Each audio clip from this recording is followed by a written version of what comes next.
কুখ্যাত জঙ্গি, পাকিস্তানি জঙ্গি গোষ্ঠীর সঙ্গে সরাসরি যোগাযোগ। পাকিস্তানের গুপ্তচর সংস্থা আইএসআই এর সঙ্গেও যোগাযোগ রয়েছে। সেই জঙ্গি গ্রেপ্তার হলো পশ্চিমবঙ্গ থেকে। নাম হামিম মণ্ডল, বয়স 24 বছর। বর্ধমান শহর লাগোয়া রেনেসা টাউনশিপের একটি ফ্ল্যাট থেকে এই জঙ্গিকে গ্রেপ্তার করে রাজ্য পুলিশের এসটিএফ। এই বিল্ডিং এর মধ্যেই থাকতেন হামিম মণ্ডল, বাবা মাকে নিয়ে থাকতেন।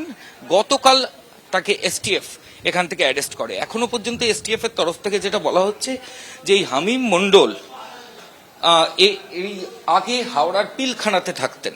কিছুদিন আগে পিলখানাতে উচ্ছেদ হয় এবং তারপর মাস তিনেক আগে ফ্যামিলি মেম্বার্সদের নিয়ে বর্ধমানের এই অভিজাত এরিয়াতে তারা থাকতে শুরু করেন। পাকিস্তানের বিভিন্ন জঙ্গি গোষ্ঠীর সঙ্গে তথ্য আদান প্রদান হোয়াটসঅ্যাপ এবং বিভিন্ন মেসেঞ্জারের মাধ্যমে কিন্তু এই হামিম মণ্ডল করত, এমনটাই এসটিএফ এর তরফ থেকে বলা হচ্ছে। উদ্বেগের বিষয় হলো ধৃত জঙ্গি হামিম মণ্ডলের থেকে উদ্ধার হয়েছে মুখ্যমন্ত্রী শুভেন্দু অধিকারীর গতিবিধি সংক্রান্ত তথ্য। এসটিএফ সূত্রে দাবি, মুখ্যমন্ত্রীকে ফলো করার নির্দেশ দেওয়া হয়েছিল কুখ্যাত এই জঙ্গিকে। তাহলে কি এ রাজ্যে বসেই মুখ্যমন্ত্রী শুভেন্দু অধিকারীর উপর হামলার ষড়যন্ত্র করা হচ্ছিল? It's a very sensitive issue.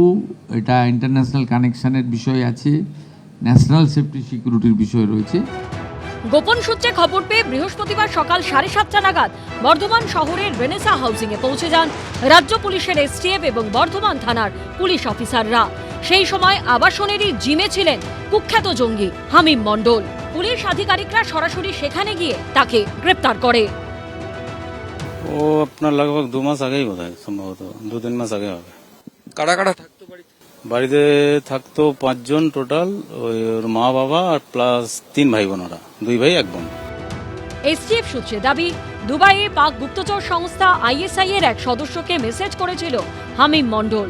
জানতে চেয়েছিল মুখ্যমন্ত্রীর মুভমেন্ট ফলো করবে কিনা। এই মেসেজের সূত্র ধরেই তার হদিশ মেলে।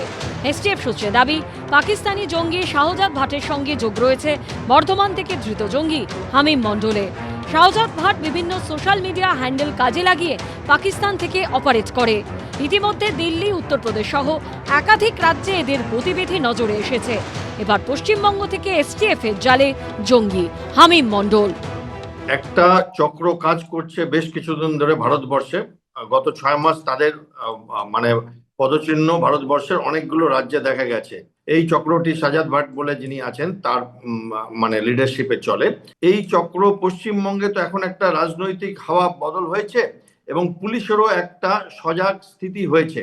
এবং এই রকম ঘটনা কিন্তু এর আগে হয়েছিল আমাদের পশ্চিমবঙ্গে, কলকাতা শহরেও হয়েছিল এবং বর্ধমানে হয়েছিল ব্লাস্টের ঘটনা খাগড়াঘরে, এবং এরকম ছোটখাটো ইন্ডিভিজুয়াল বিচ্ছিন্ন ঘটনা হিসাবে দেখা হয়েছিল, কিন্তু এগুলো সব এখন কানেক্টেড মনে হচ্ছে।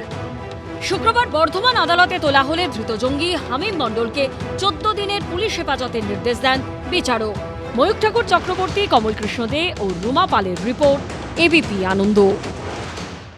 এবিপি আনন্দ, এগিয়ে থাকে, এগিয়ে রাখে।